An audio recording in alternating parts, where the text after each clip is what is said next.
So speaking of the times, the patterns, and the midpoint update, I do have a take on 2029 and possible pale horse notes. So I somewhat followed Mark Bilt's channel. I forget the name of it, but he does Shemitah cycles and 7-year cycles, and he sees the next big cycle coming up would be like the Rosh Hashanah time frame of 2029. And he says this is the possible beginning of the tribulation. So you can compare that to our idea that we said earlier of 2027 might be the beginning of the tribulation. The reason he says this, he believes that the 70th last week of Daniel's 70 weeks, which would be the tribulation time frame, would begin at a 7-year cycle.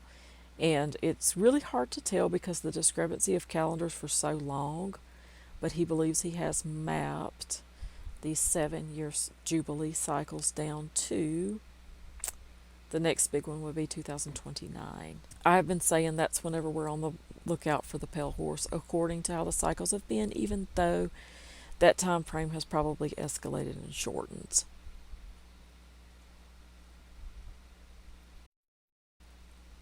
They have been saying, of course, that the Apophis has the first near pass on that year and a direct hit in 2036.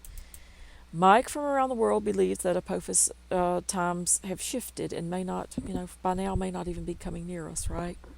Because the powers of heaven shifting so much. The other body. I always wonder about these things of who names Apophis Apophis.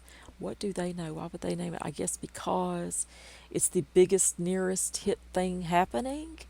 So it's, of course, apocalyptic, and you'll name it something kind of like that. This is a big if. This is not high on my list of this is probably happening.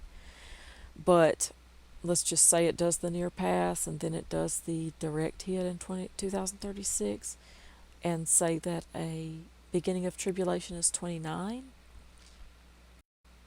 or even something close to that. Like we were saying, if a temple built in 27 and the tribulation starts closer to that year, then Apophis comes somewhere around 2036. In other words, 7 years. Even if 2009 and 2036 have been shifted, 2029, 36, we're still looking at like a 7-year cycle. So if that doesn't shift, it may be like a heavenly sign, in other words. The direct hit may correlate with, I believe, Tom Horn, which people have known the accuracy of his kind of predictions and ideas and things he believes God showed him, including that one of our popes would resign and another one take its place, and that's exactly what happened after they prophesied that in one of their books. But I believe he had said that the Lord had showed him in a vision that Apophis is wormwood. So, if there was a direct hit in 2036, that places Apophis right after the 6th seal cataclysm. If your 6th seal cataclysm is the rapture immediately after the tribulation of those days, so if there's 7 years, 6th seal cataclysm, and then sometime shortly after that is the wormwood or Apophis hitting 2036, then that puts that 7-year time frame very closely before 2036, like 2027 to 2034, or 2029 to 2036, something like that. I think that's a very low probability, but there's certain things that I watch anyway, just in case something else makes more sense later. A lot of people are like laughing off Apophis and saying it's a psyop. Mike says we're going to worry about all kind of other heavenly dangers before we worry about that. We shall see. I have been wondering if the pale horse is what's going to bring in the either the tribulation or at least the cashless part of, or any of the world systems that would not be willing to submit to a beast system now would, because of the pale horse. One of the things that's interesting about the timings here too is that if the Jubilee of the Earth begins at 6,000 years, the year 2000 is putting us very close to that. And then you're looking at also something like the age of Jesus was 33 and a half years. Should we be looking closely at the 2003 3.5 for something? Once more, the 3.5 comes into play. And at the end of the day, like, I'm not worried about this or paranoid as much as my silly brain does this all day long. I did pick up the patterns, I believe, of the black horse to know what it is, and God could use it maybe to show other people also. Like, I'm over here way on overkill. I'm the one in the library filled with books, filled with astrolabes and telescopes. I'm the wise men that follow the star.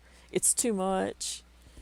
However, it's kind of like Daniel reading the books where he could tell that what Jeremiah had been trying to say was that after you have been in captivity, I think it was the 490 years, you're going to. So Daniel started saying, I need to be praying about this. So he put on the sackcloth and he started fasting.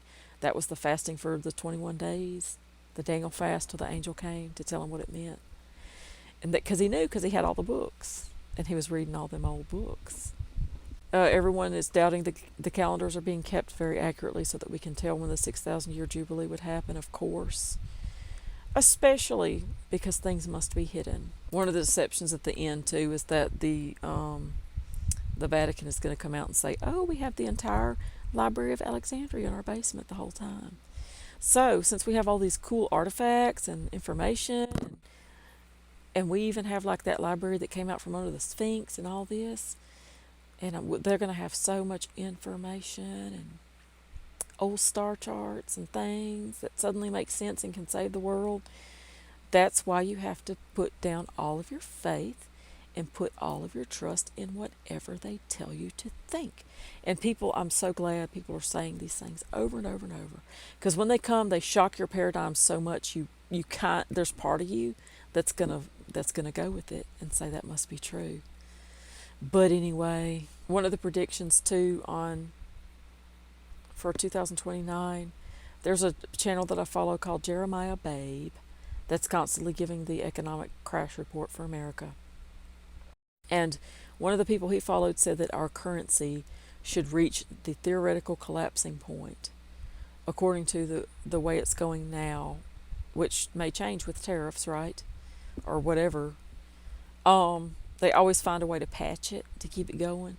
It should have been collapsed. These patches are like just making sure it matches their time frame for something they had planned, but it should reach a theoretical collapse level 28 to 29. All these markets have been so manipulated and faked to bring in a certain level of debt and control on people, though, to where basically it's not going to be an accident the day that things go cashless or blank out or crash or whatever happens. It's not going to be an accident. It's going to be right whenever they say, okay, stop all of let this happen, pull these plugs or whatever. In the new economy, they're not going to even be worried about trillions of dollars in debt. They're not going to be worried about overprinting. That's why they've been doing all of the fake stuff, is they're not worried. In the reset, it's the whole different economy that's not even based on jobs or dollars or the same economy. It's going to be based on blockchains and everything being in a blockchain and carbon credits, which I think carbon is 6, and that's where you might get into your 666s.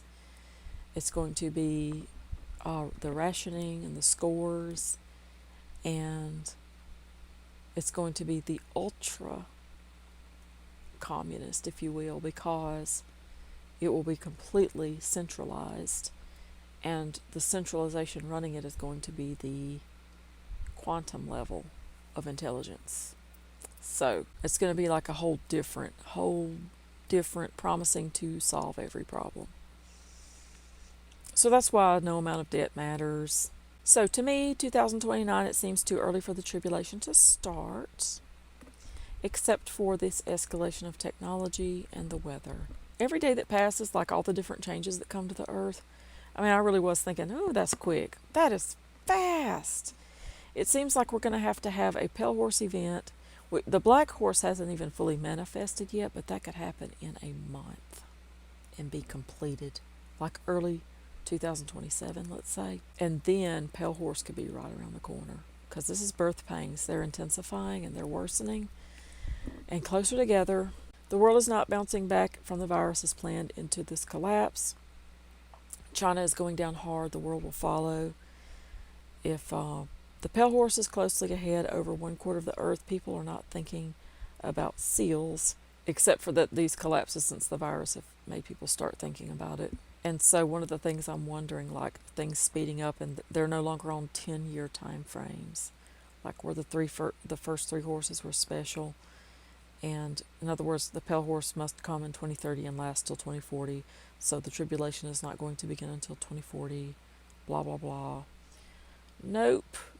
And the fifth seal, the only thing it mentions is you have martyrs. And it looks like the kind of martyrdom that's described in the tribulation.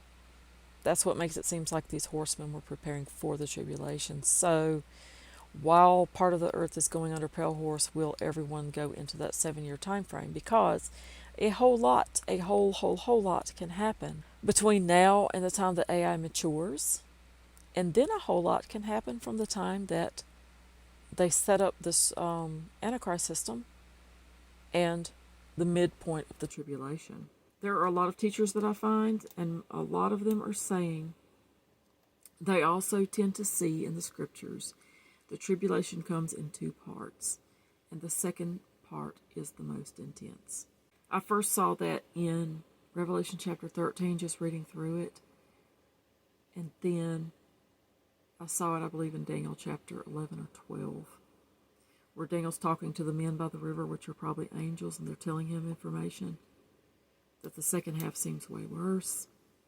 So I'm not about knowing like the exact dates, or setting dates or trying to find the dates, as much as I believe it can be helpful, in different ways, to not be obsessed about it, to not, pick fights about it, hate people over it.